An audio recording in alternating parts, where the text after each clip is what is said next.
every year extension lecture series, and where we invite eminent speakers to interact with our students and faculty.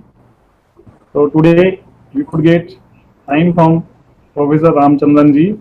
Actually, we requested to Gaurama madam, and he gave time for 10 September also. Institute was invited specially for Shikshak Parv conclave, where PM had to address on 11th, and only our RI was identified out of all RIs. So that's why on 10th this interaction could not take place. And then we again approached him, and he gave us time for today's introduction. He is working as advisor in India for India Africa Institute of Education, Planning and Administration in NIPA, National Institute for Education, Planning and Administration.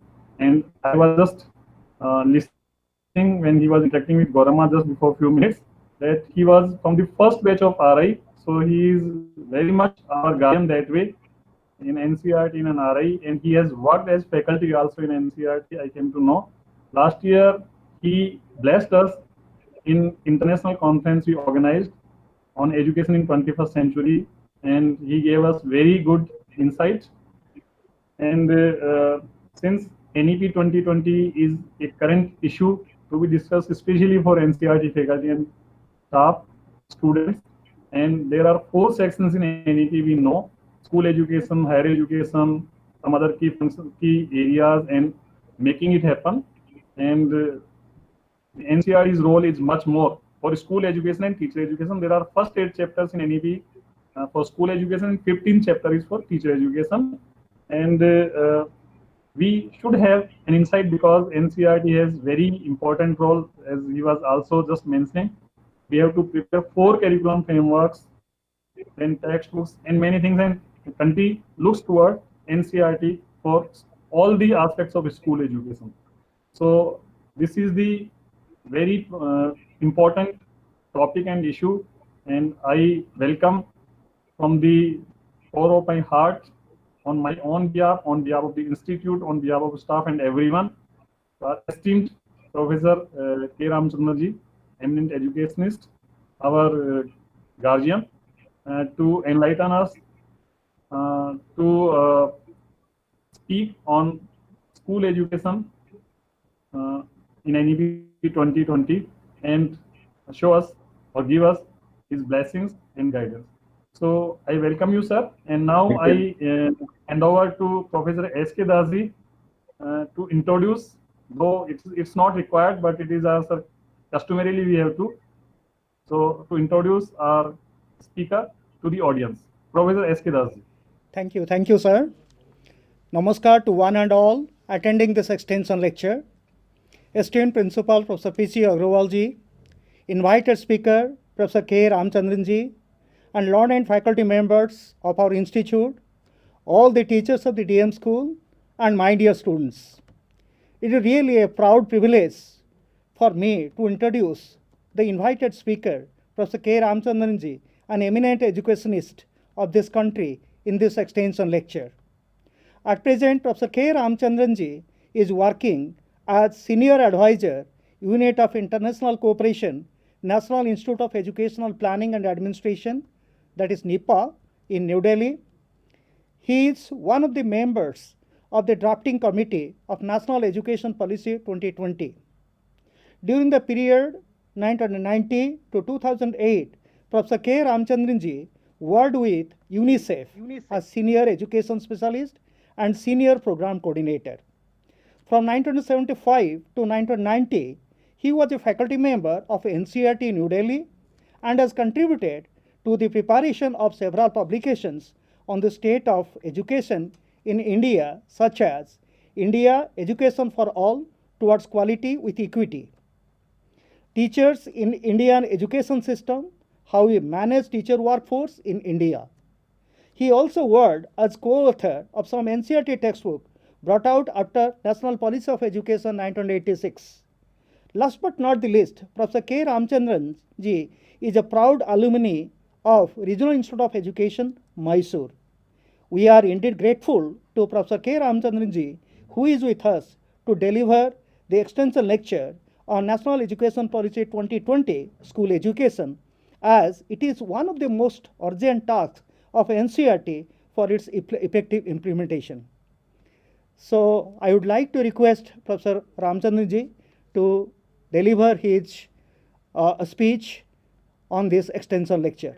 Professor Ramchandranji, please.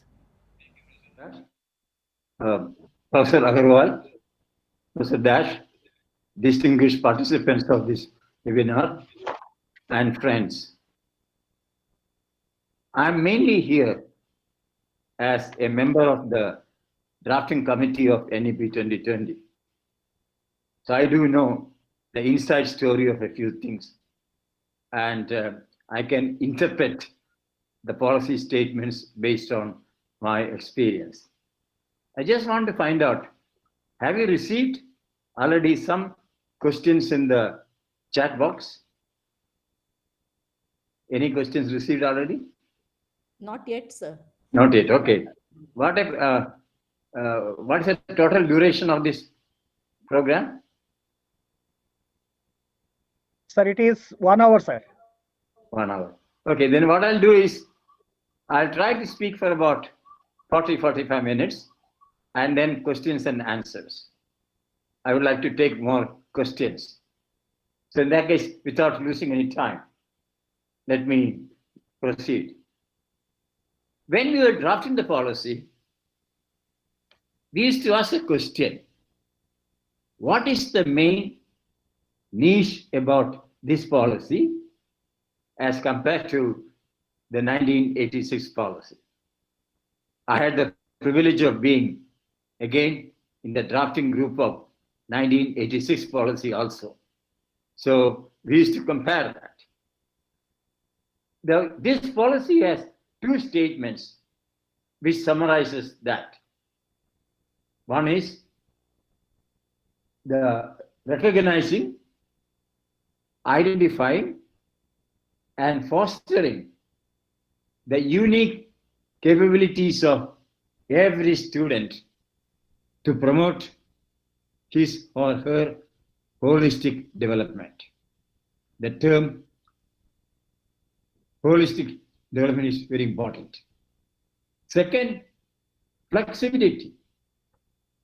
That is, the students have the capacity and freedom to choose the trajectories of learning and programs so that can develop their talents and interest. The last two words again important: talents and interest. What does this mean? This means the policy respects individual difference of students. Second, the policy honors student diversity. I am using the word honors and not addressing, not managing, because diversity is an asset and not a liability. So one niche of this policy is honoring student diversity and then flexibility. The term holistic development throughout the policy, be it school education, be it higher education, this is the main aim. Can we promote the holistic development of students? What does holistic development means? The policy gives a simple description. It means development of all capacities of students. And what are these capacities? Intellectual, aesthetic, physical, social, emotional, moral, all in an integrated form. That is what is meant by holistic development. If you want holistic development, that cannot be developed through the study of one discipline, like physics or chemistry or economics or history. If you want all development like physical, social, emotional, aesthetic, intellectual, we need much more breadth. And that is the reason the policy talks about multidisciplinary learning and multidisciplinary subject areas. I'll come back to that later. Now, when we are drafting this, the question came, if you want holistic development, we should start as early as possible, immediately after birth of a child. It means we must promote early childhood care and education. That is the age group from birth to 8 years, so that the holistic development can be attempted soon after birth. Now, see, the birth to 3 years, whereas institutions can't take care of it. That has to be done at home by parents, by caregivers, and NCERT will develop a guideline for early stimulation of children 3 years. 3 to 6 years will be part of the education system.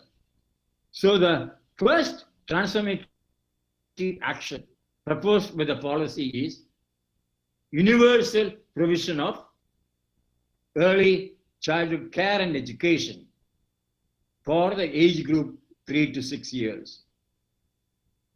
And this should be an integral part of school education. School education gets enhanced from the current 12 years to 15 years. From now on, school education duration would be 15 years for children aged 3 to 18 years.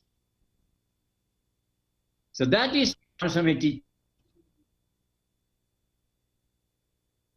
change. Why are we doing research studies? Throughout the world, research shows 85% of a brain of a child gets developed by the time the child reaches 6 years of age. 85%. Grade 1 is at the age of 6.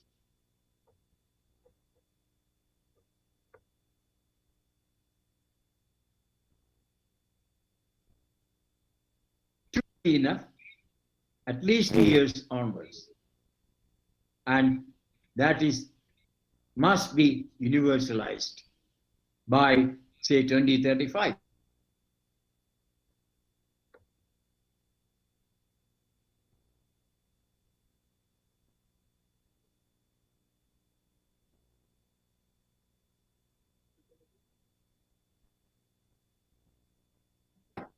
Means healthcare, nutritional care, growth monitoring, and then education. So the early childhood education is a package and not just education. It will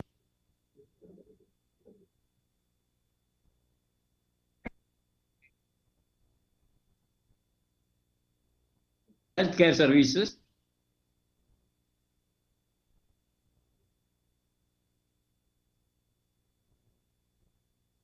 education take place by 2030. All must be this process. That's the first transformation, that ECCE becomes an integral part of school education.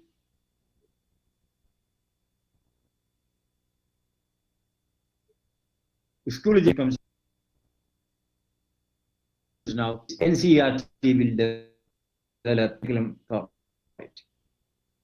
Now, Second, found that curricular organization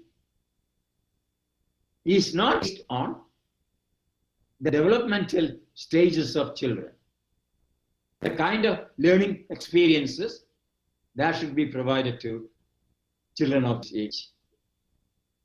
Therefore, we identified one group, 3 to 8 years.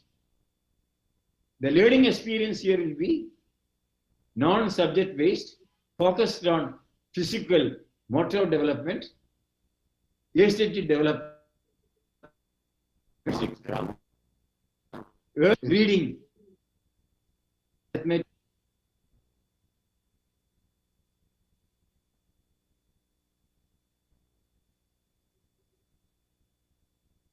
and not, and so on. It is a flexible approach. Multi-way and activity-based learning, 3 to 8 years. We got the foundation. Next level, from 9 to 11. This is a stage need more and more of experiential learning, more activities, more concrete activities. And this stage in the process of growth of a child, for learning of a child. Then 11 to 14, we start like maths, art, and so on. Then comes 15 to 18 years, 4 years for secondary education. In future, secondary education will not be bifurcated into lower secondary and upper secondary. It is one element, what is called secondary education. That stage is more multidisciplinary. So the second transformation is move from 10+2 system of school education to a 5+3+3+4 years of school education. And that is the second transformative we propose. The next thing, if we want to do something, we look at data, both global data, NCERT National Achievement Survey, we looked at it, and what did we find? In class 3, those who score above 50%, about 25-30% of students don't score above 50%. And 50% is not a good mark. I call them the suicidal pilots of Second World War. You know, Japan had no time to train pilots.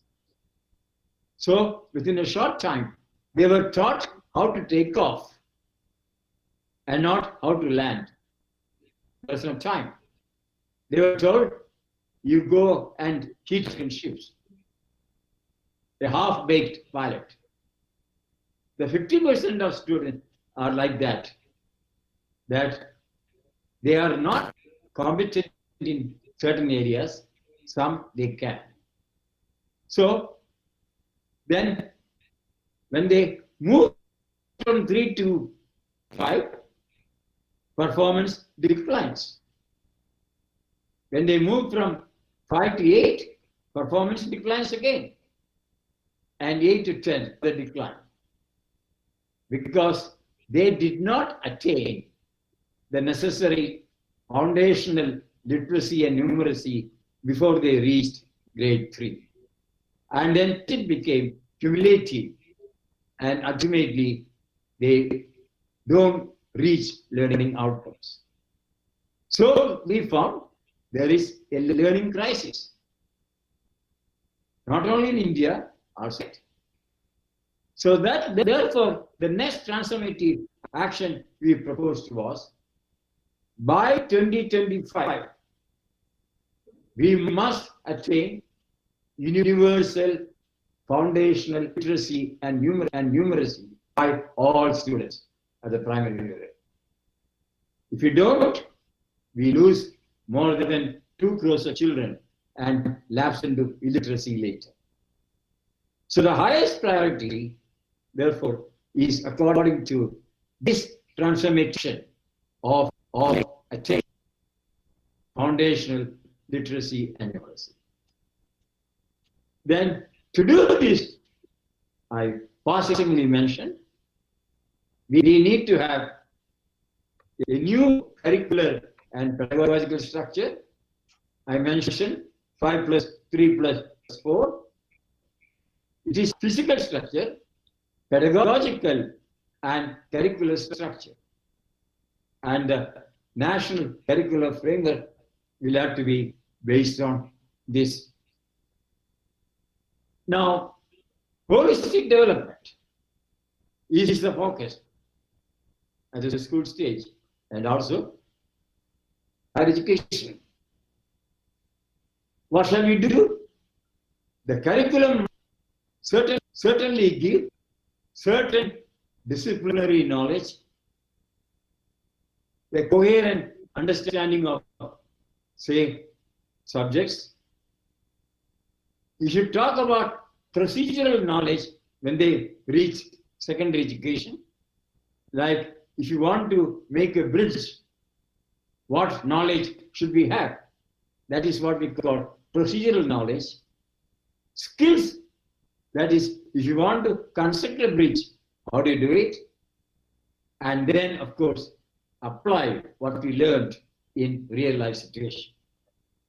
This is part of what we call the disciplinary knowledge. But all students at all levels should attain certain skills which are critical. Like, for instance, problem solving. A child, by the time they leave each stage, must be a problem solver in an unfamiliar situation. A critical thinker, critical thinking. A creative thinker, creative thinking. Like if you ask your 1,000 students of RI Bhubaneswar, can you draw the logo of RI Bhubaneswar? You will get 1,000 logos. Distinctly different and multiple answers. But that shows the creative thinking of each student. Then problem solving. What does that mean? I always quote the example of my granddaughter, who is now my teacher. She came to India at the age of 5 from America. I asked her, where are you coming to? She said, to India. I said, which city? He said, I don't know. My grandson told her, you are going to the capital city of India. The moment she got this, she said, Grandpa, please wait. 15 seconds. She opened her iPad, Googled, and got capital city of India, New Delhi. I am coming to New Delhi. Then she came to India. We were checking into a hotel. I was trying to fill in the form. The first question she asked the manager was, Uncle, what is the Wi-Fi code of the hotel? A 5-year-old girl.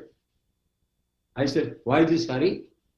She had to talk to her friends in California using Apple, iPhone, FaceTime. It is free if Wi-Fi is there. Then last year, when she was in kindergarten, I asked a question, what is 10 plus 20 plus 30 equal to? So grandpa, give 10 seconds. Opened iPad, press 10, press 20, press 30, got 60 using iPad. Then my son asked, what kind of question should we ask? I gave her a sum that there is a river. On one side of the river, there is a village. And children from that village come to a school which is located the other side of the river. Come by a boat, morning. And the boat can take, first child weighs 10 units, a small child. Second child weighs 20 units. Third child weighs 30 units. So total weight 60 units. They come by a boat which can take 60 units of weight. They come to school. While going back, the problem came, the big boat capsized. And there was only a small boat which cannot carry more than 30 units of weight. So I asked her, how will all children go home in the evening with a boat which can carry only 30 units of weight? A problem. She took 50 minutes, but gave the answer. He said, Grandpa, first the 10 units and 30 units will cross in the boat.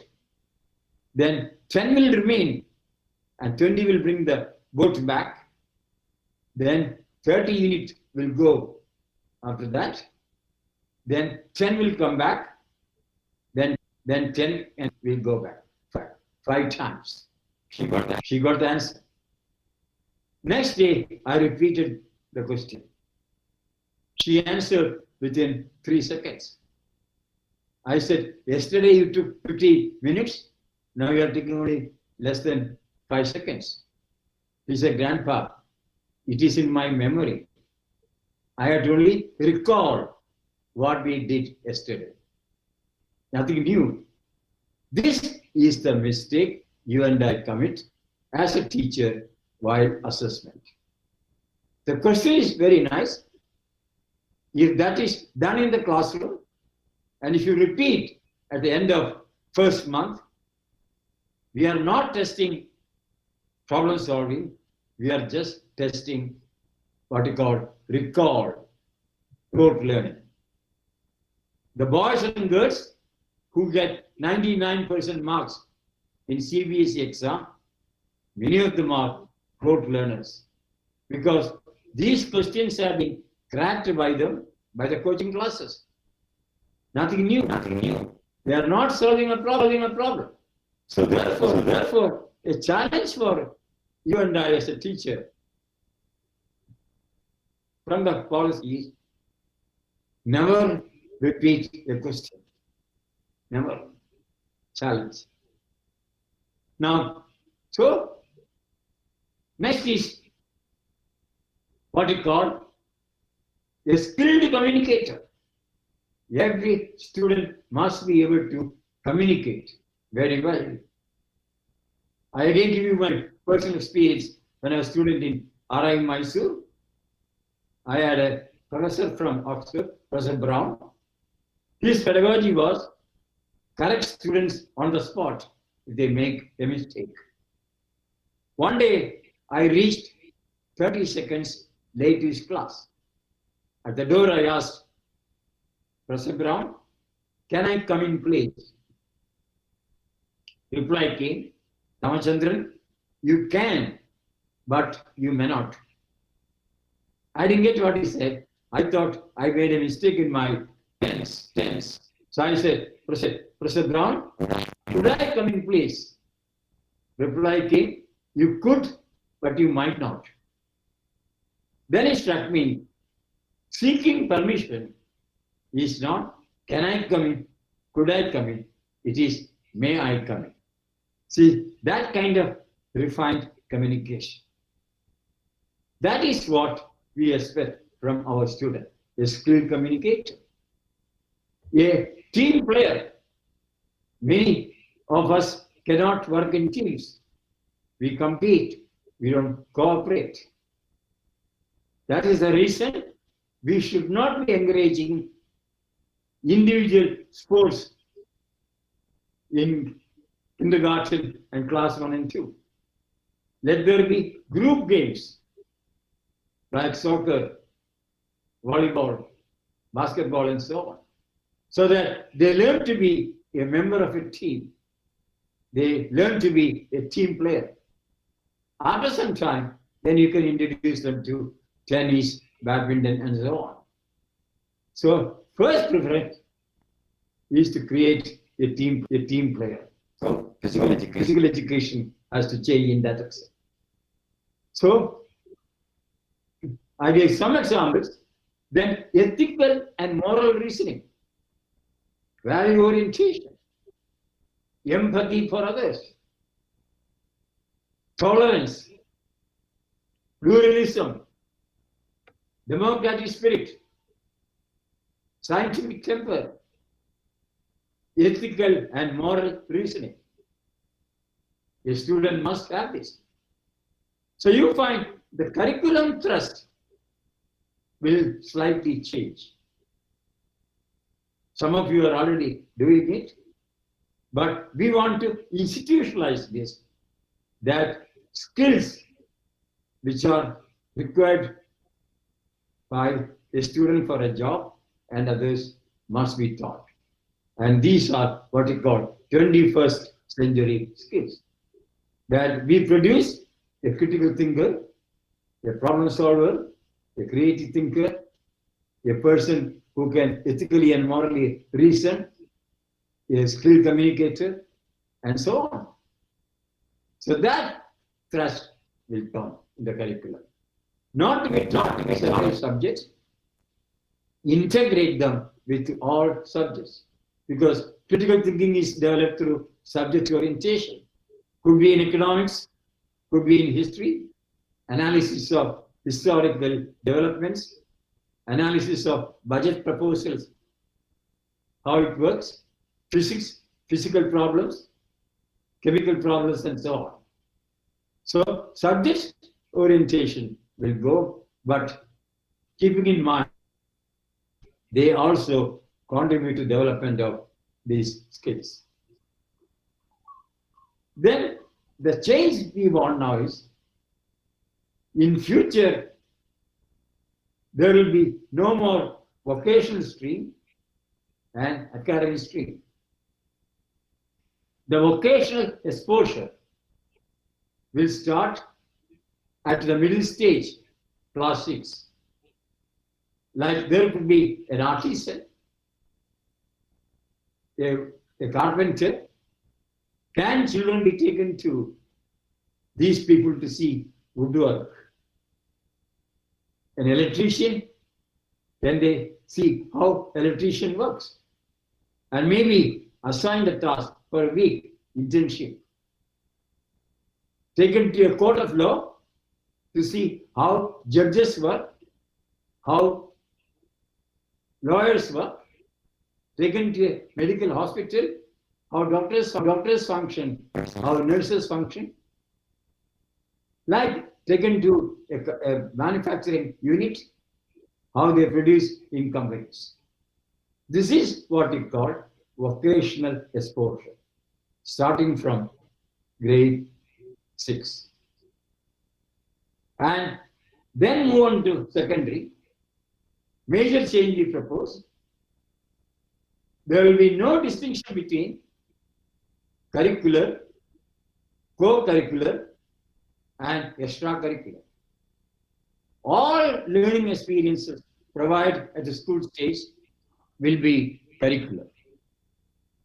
And therefore, at the +2 level or something, a student will have physics subject as a subject. The next subject will be music or performing art, dance, or sports, athletics. Equal importance given equal credit given. This is what we call different kalas. In olden days in India, we used to talk about kalas. Kalas in the liberal terms was maths is a kala, dance is a kala, drama is a kala, music is a kala, athletics is a kala, chemistry is a kala, and integrate that. And one who mastered 64 kalas was considered a holistic personality. The same attempt here. At the secondary level, multidisciplinary. Why we need it? To promote holistic development. And flexibility. That don't make a decision at the age of 14. If you want to change, you can. And 4 years of secondary education, we provide multiple exit and re-entry options. Some students might say, after class 10, I would like to go back, do some work. Fair enough, we provide. 2 years later, they come back and say, now I want to continue the class 11. Re-entry. So the flexibility you are talking will be multiple exit and re-entry options, so that dropout can be reduced, that those who drop out, they are encouraged to come back and join again, so that universal secondary education can be attained, if possible by 2035. In some states might say, I'll reach 2040. Fair enough.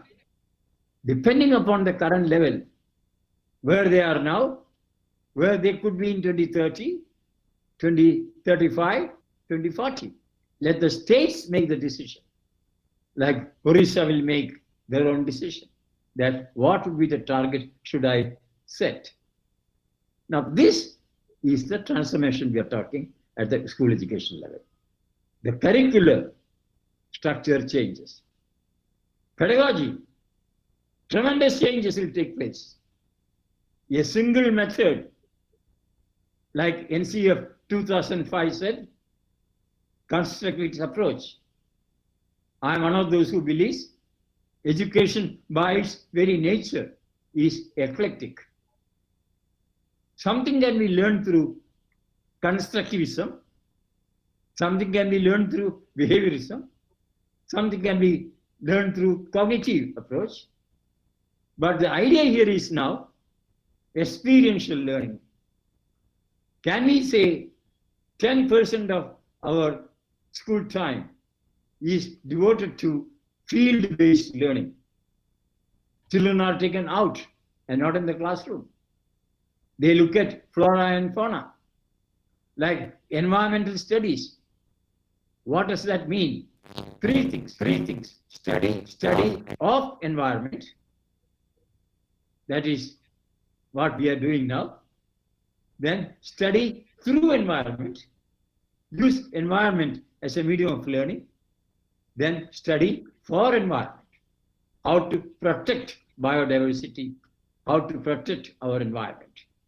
And that can be done only through field-based learning. So a lot of learning will be experiential, taking outside the classroom, and then they develop multi-level capacities. So this is the pedagogical change. Of course, there will be discovery orientation, inquiry, they all will be there.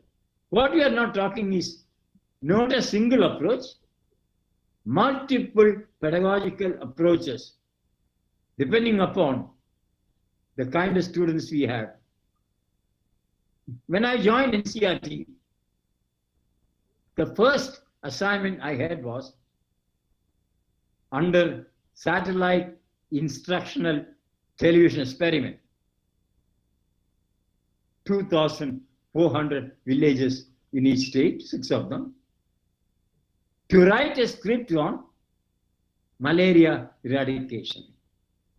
I had undergone training in script writing. I thought I can do a good job. So what I do, to show that it is a particular kind of mosquito which carries malaria thing, I took of mosquitoes. You know, when you take close up, the size of mosquito will be seen very big. I explained, and the question was at the end, after 20 minutes of program, what steps would you take to prevent malaria? I got the right answer in Delhi public school here. I took this to Sambalpur in Orissa. A group of students showed this, the same video. At the end, I asked the question, what steps would you take to prevent malaria?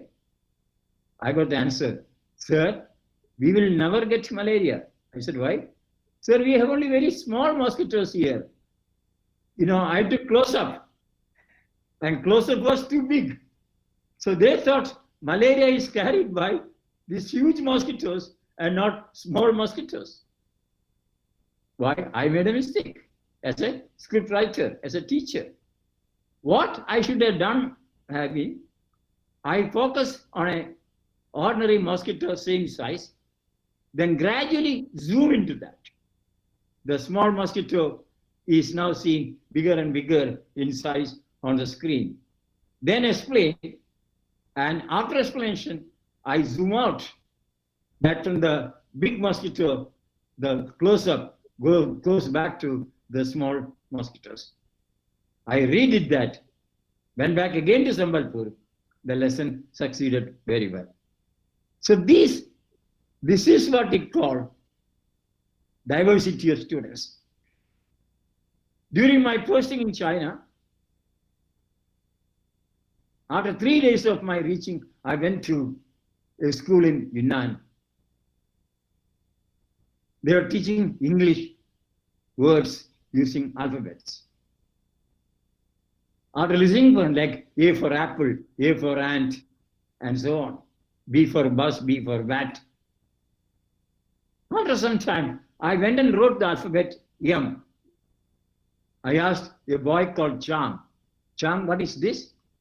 In a typical communist form, Chang said, sir, M for mother, street. Then I don't know how it happened.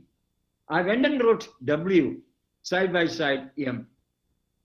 I asked a girl called Lee, Lee, what is this? She looked at very carefully and said, sir, it looks like Chang's mother, but she is upside down.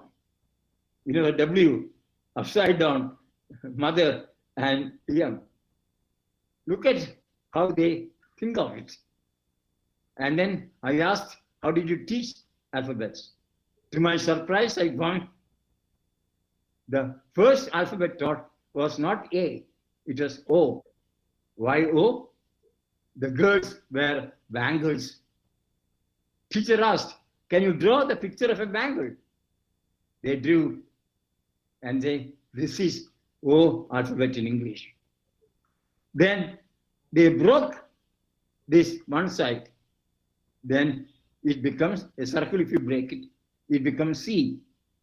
If you draw a line, it becomes D. If you take the line downward, it becomes G. If you take the line downward, another side, it becomes Q, and so on. So this is how she taught. And at the end, of course, sequence.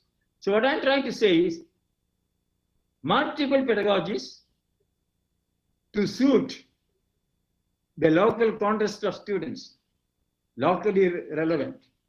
So that is the idea of the policy. That and not the. That is why we say NCERT textbooks with local flavor. Maybe 30% of content may have to be made relevant to Orissa, tribal areas. And that's what is required. Then the next transformation in curriculum was language. We looked at studies throughout the world. The one finding was, if a child is very good at mother tongue, she can learn a second language faster, like English. Second, if the learning takes place through mother tongue, the child can grasp the idea better and not through a foreign language.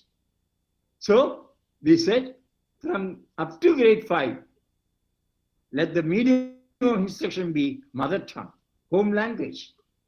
And later on, if necessary, we can think of bilingual so that they move into Odia and in grade 4 and 5.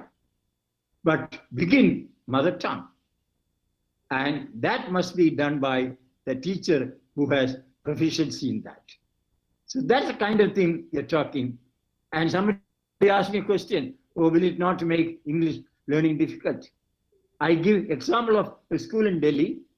You might have heard about it, Sardar Patel Vidyalaya in Delhi, one of the best schools in the country.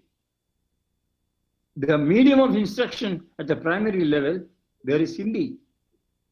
But English is taught as a subject so well, by the time a child reaches class 3, she could speak English.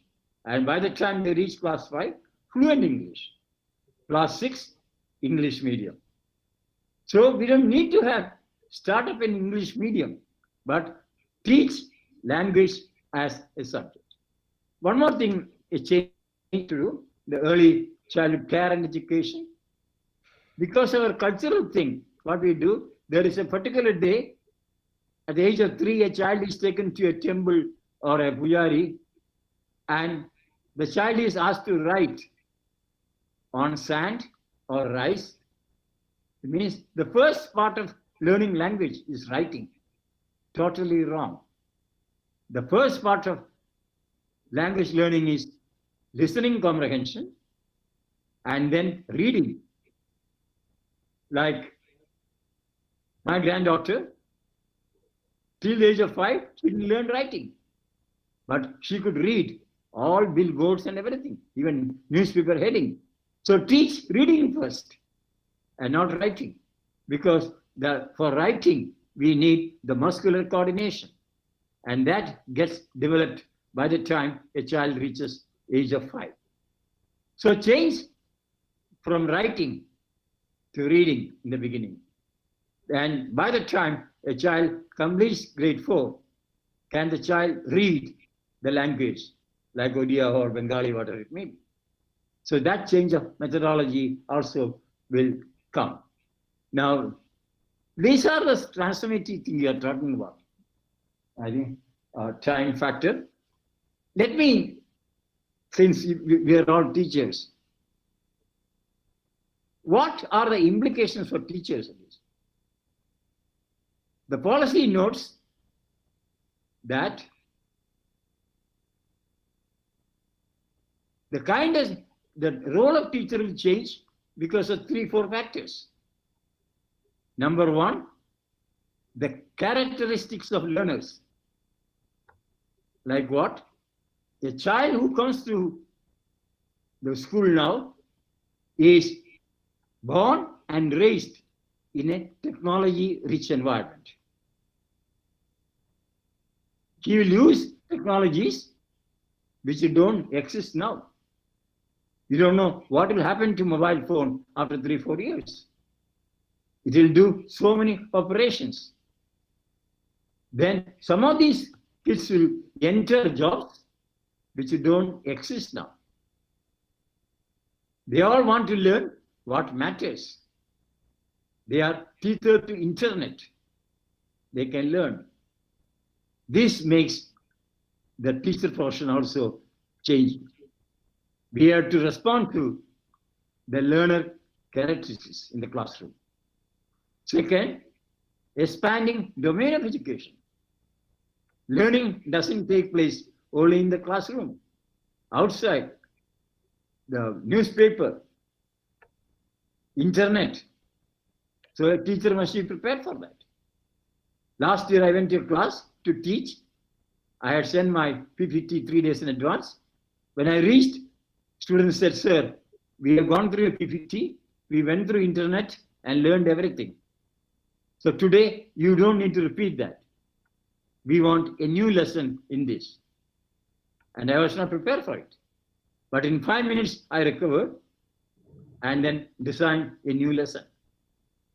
That means what they want and what we provide should not always be the same. So this is going to happen to teachers. That not scripted teaching, not planned lessons. Can we have non-routine way? How do you change to reach a competence? So our B.Ed program and all, we have to change from that point of view. Next, I mentioned technology. How do we prepare our students to face the demands of Industry 4.0? That is the fourth industrial revolution. Artificial intelligence, Internet of Things, drones, big data analytics, big machine learning, and not the mundane thing. Prepare students for the future of work. So teacher has to change. Then comes more important, social context of education. A student from Sambalpur may not be the same from a student coming from Bhubaneswar. Can we respond to the diversity, socio-economic, language, backgrounds, and so on? A teacher has to be trained for that. So you'll find that changes will take place in the function, role of a teacher because of policy. And therefore, teacher education programs will undergo drastic change. We said minimum qualification to enter a school now will be 4-year integrated B.Ed program, which will be stage specific. Some will be trained as teachers for foundation stage, some for primary stage, some for secondary stage.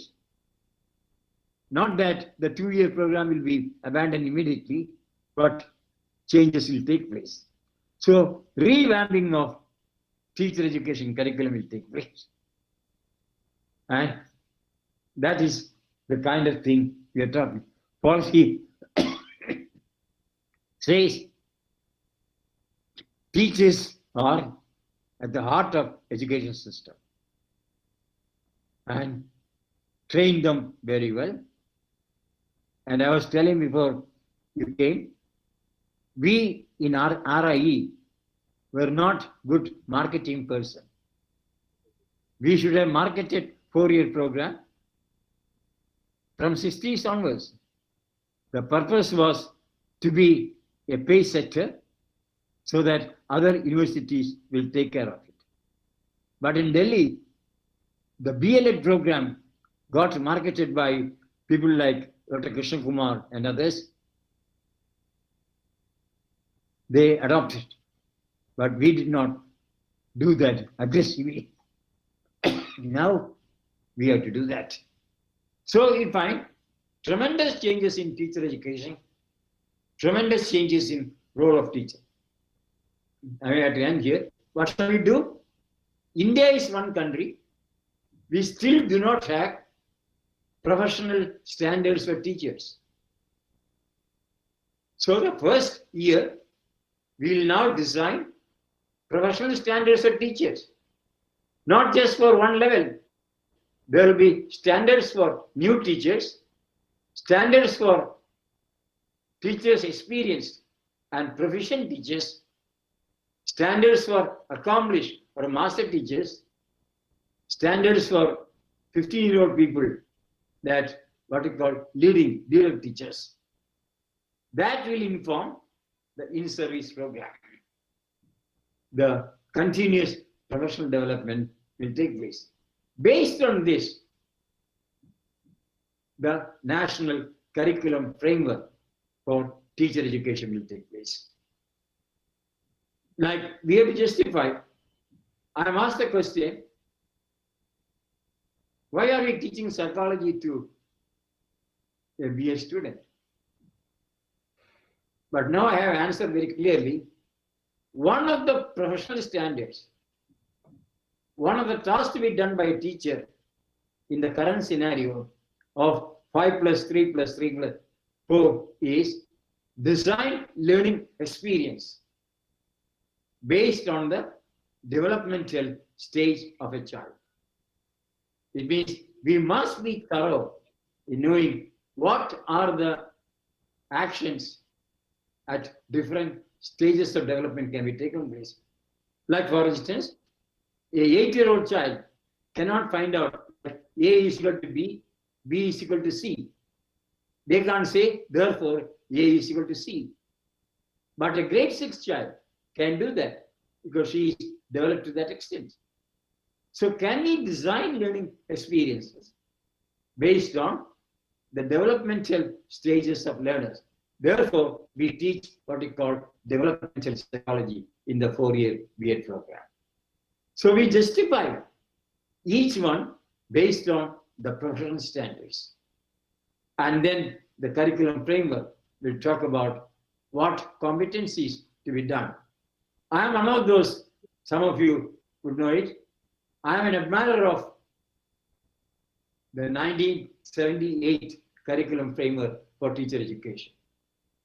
If somebody asks me a question, what was the best curriculum framework ever NCRT and NCT produced? I say 1978. Look at that. 3 areas of learning: pedagogical theory, content methodology, and internship and community engagement. That means professional knowledge, professional practice, and professional engagement.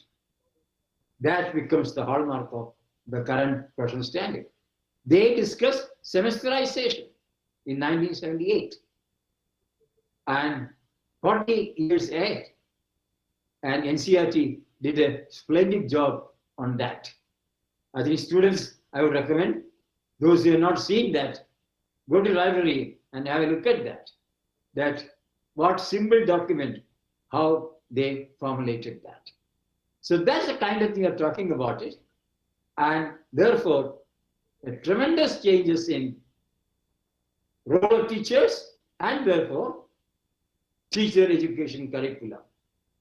By 2022, based on the new curriculum framework for teacher education, things will change. Last point make is in-service training. Currently, we are criticized, sir, train, overtrained, but no change. Why? We are training all teachers and give the same thing. One size fits all. Whether she is of 3-year experience, 5-year experience, 8-year experience, or 50-year experience. So in addition to training, what we propose is there can be teachers could listen to lectures delivered by scholars, experts. They could have demonstration lessons by excellent teachers. They could observe. They could have subject-based groups at the local level, at the school complex level we are talking. They could have teaching learning materials like the Cluster Resource Center produced there. They could do action research. It's all professional development. They could participate in national level seminars. They could participate even internationally. These are all professional development. So can we expand the scope of our continuous professional development program to ensure that we are not dependent upon only on training. Training is important, but other aspects of teacher development are also taken note of it. I'm afraid since the time is, I took only 3-4 things. I stop at this stage and maybe a few questions before I go further. Thank you. Thank you for your elaborate discussion on the school education. Now, yeah, I would like to, open this discussion for interaction by the students. I request the students, please interact with Professor Ramchandran ji.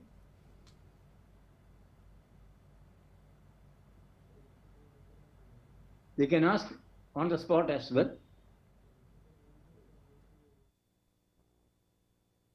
Please. Four transformative actions. Sir, But I sir, good afternoon. Teacher and teacher education program. There are many Okay, more. please tell your name first. Name. Sir, myself, Kanchan Kaur, and at present I am working at Jawahar Navodaya Vidyalaya. Sir, I just want to know that whether there is any change in the recruitment of teachers. Anything Is in there the any chat change box? in the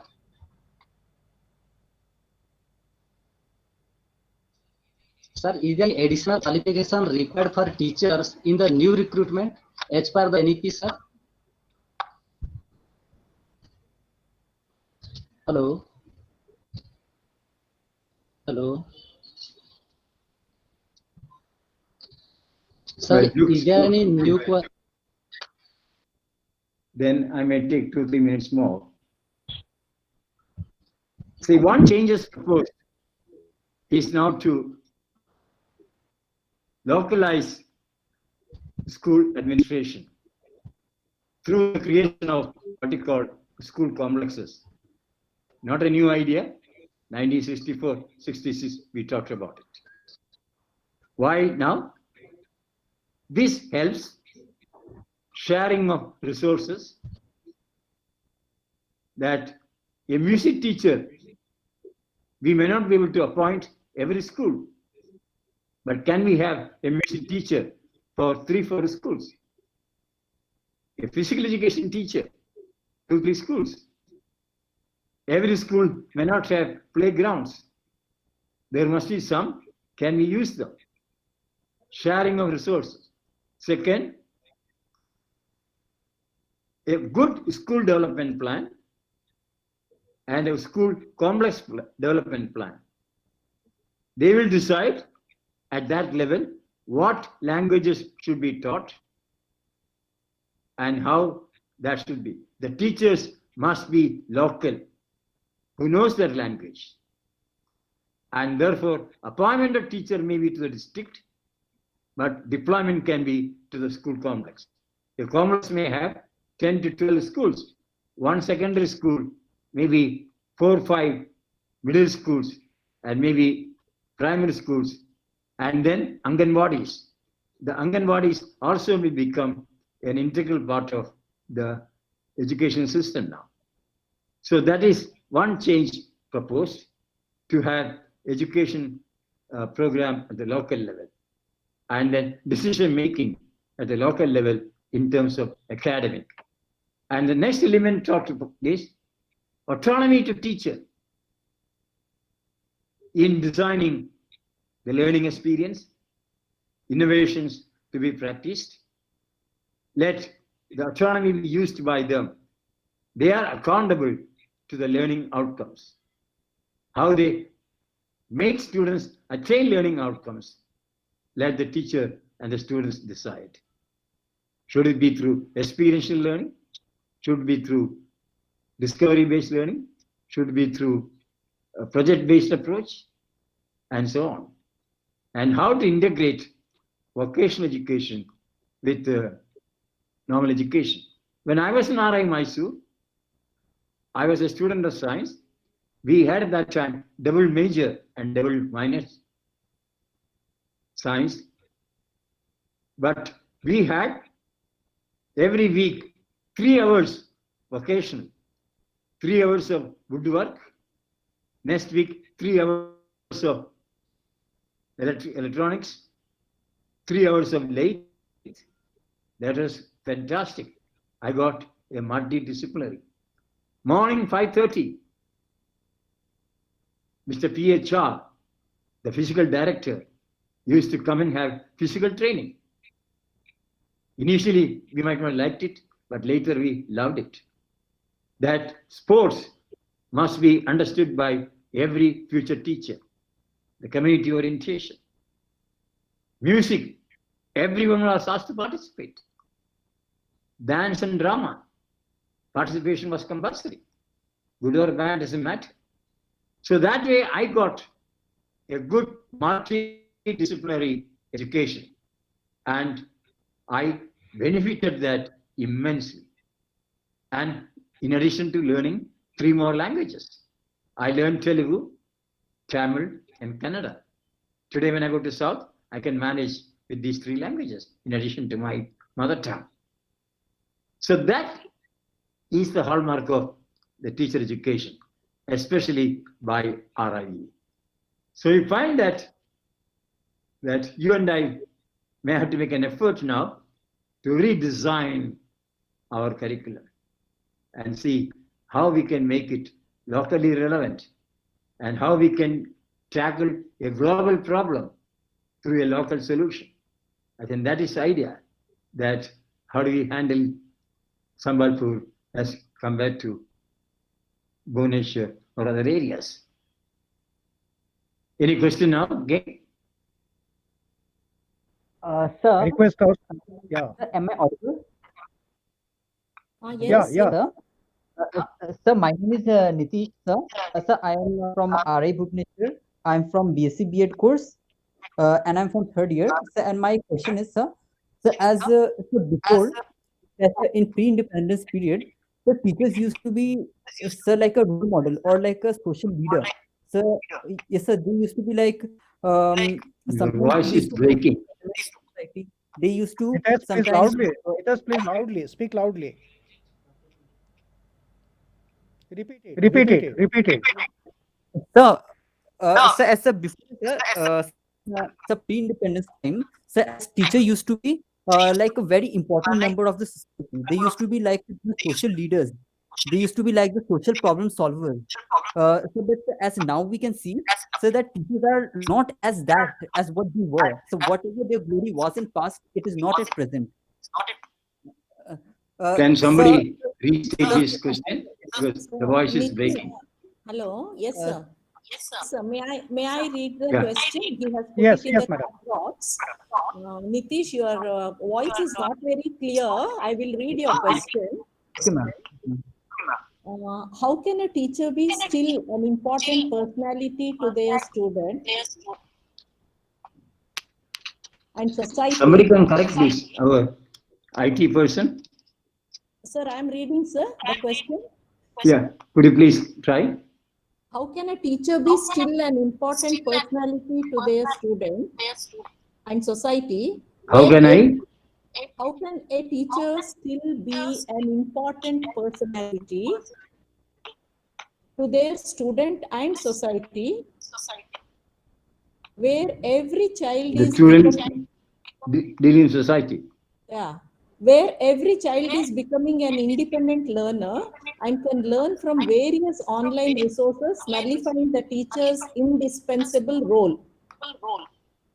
How can a teacher be still an important personality and a leader to society and student in this scenario? Still not able to, your voice also breaking. It is Anybody in the- whose mic is correct, proper? Sir, may I attempt, sir? Yeah. So his question is like this. So nowadays the teachers are teaching in the class, teaching the students, but they are not emerging themselves as a true social leader or social architect. Although they, teach in the school, so they teach the students, but their work is not remarkable, not appreciable. So that is the main problem in the society. So how the, teachers should act in the school or act before the students so that they emerge as the true social leader.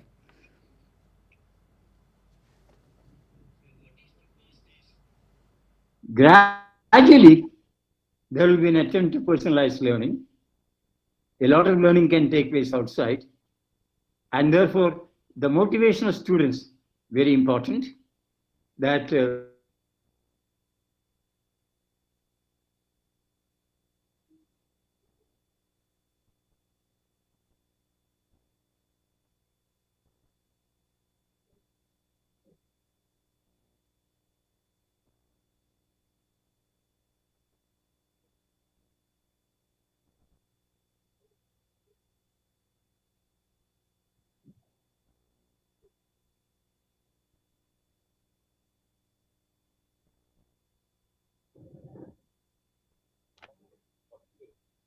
Okay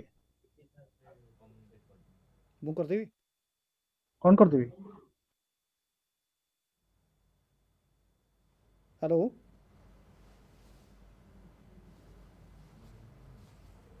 ଆସୁନି ଆସୁନି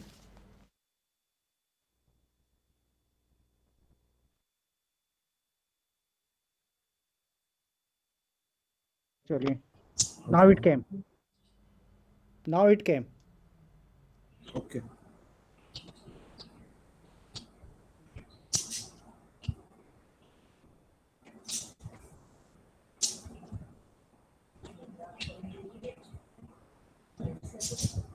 hello ନା तो ତାଙ୍କ disconnect ହେଇଯାଇଛି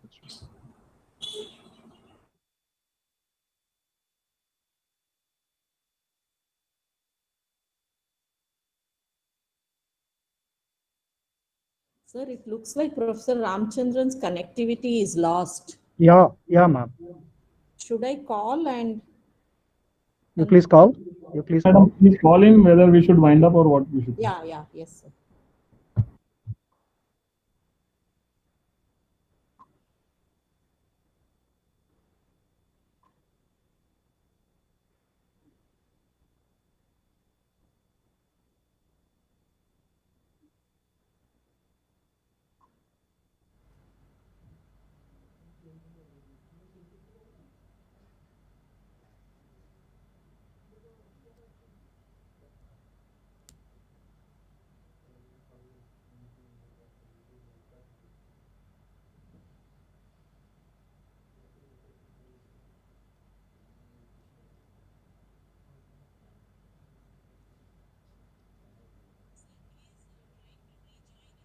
okay thank you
hello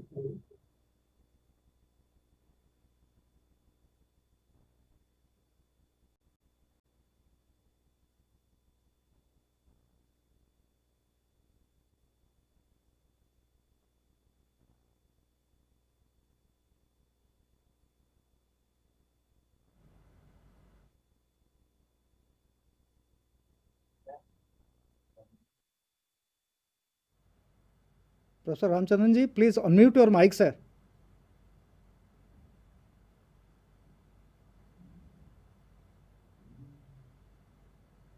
Sir, you please unmute your mic. Gora ma'am, please tell him. Yeah, sir.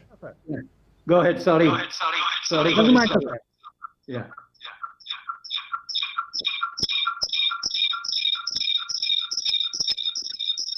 If it works, one or two more questions. Any questions? Any questions from the students?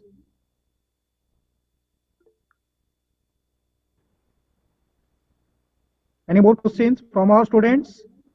Sir, there is a question in the chat box. I don't know whether Yes. the earlier question is answered. Go ahead. Please.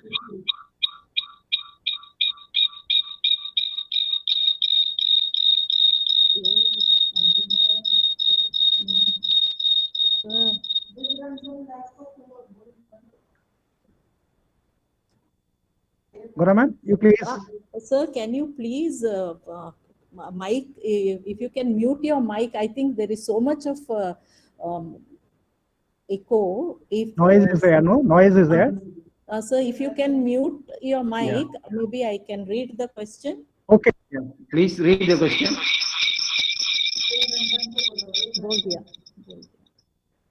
So I just want to know if the earlier question is answered, Nitish's question. Not properly, because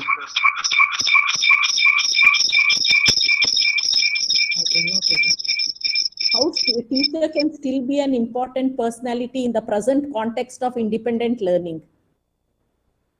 okay. Now, my experience is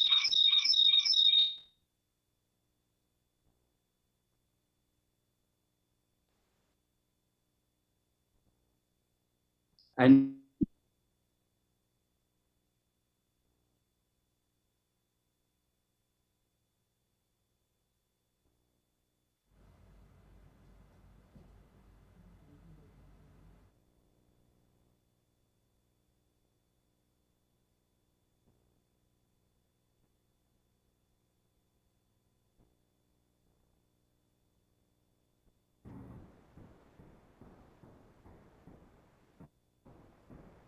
That's how I think there is connectivity problem. So I think we can conclude for the time being, and the questions can be, because there is some problem, connectivity problem. yes.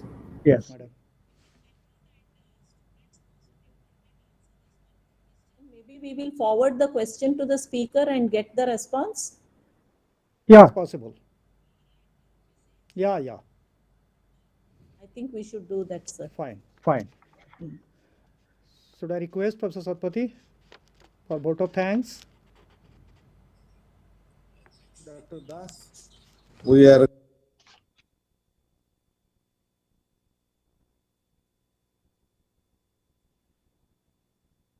Is it audible? Yes, sir. Okay. Thank you, Dr. Das. The program, we have come to an end. We could not continue further because of connectivity issues.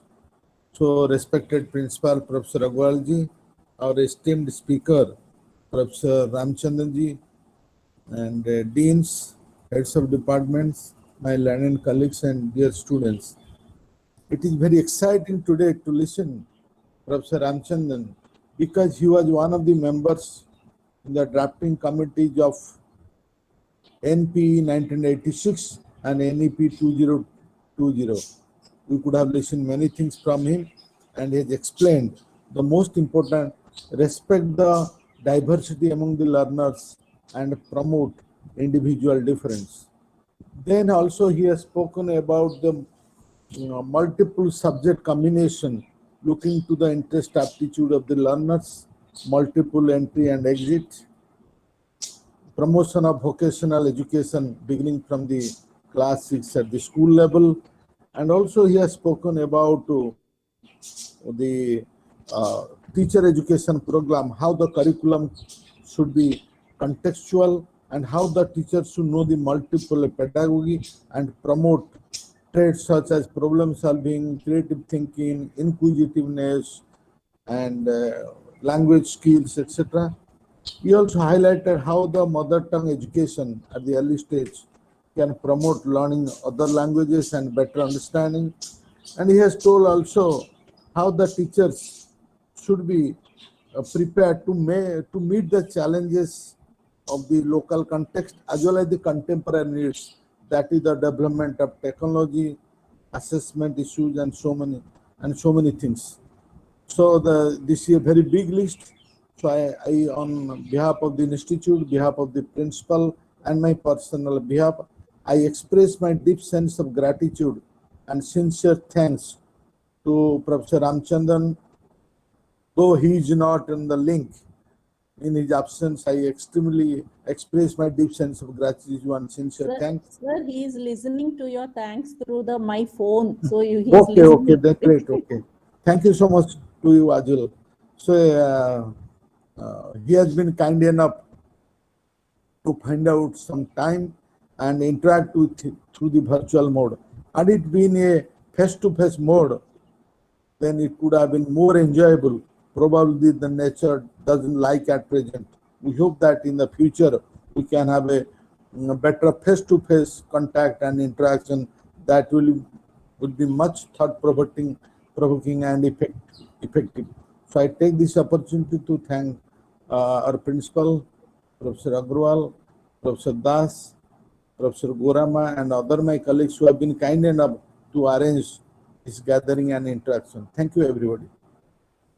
Thank you, sir. Now the lecture comes to an end.